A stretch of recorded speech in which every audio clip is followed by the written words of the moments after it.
In this guide, I'm going to show you how to change default search engine in Google Chrome step by step. This is Aiden from JustBoz, and before we get into this guide, make sure to like the video and subscribe to the channel with all notifications on. It really does help with the channel and it lets us know that you want more content like this, so we greatly appreciate it. If at any point throughout this guide you did have any questions, just ask them down in the comment section below and we can help you out further. I'm going to be doing my best to reply to every single comment down there. First things first, you need to go ahead and open up Google Chrome, and you need to hit the three dots up in the top right corner and scroll down and select settings.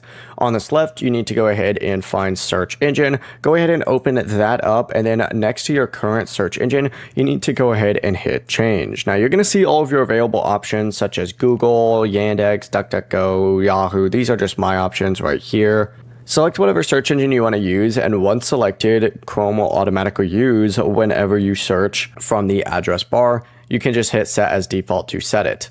Before you do leave, make sure to like the video and subscribe to the channel with all notifications on. It really does help with the channel and it lets us know that you want more content like this. We'd greatly appreciate it. And if at any point throughout this guide you did have any questions, just ask them down in the comment section below and we can help you out further. I'm going to be doing my best to reply to every single comment down there. Peace.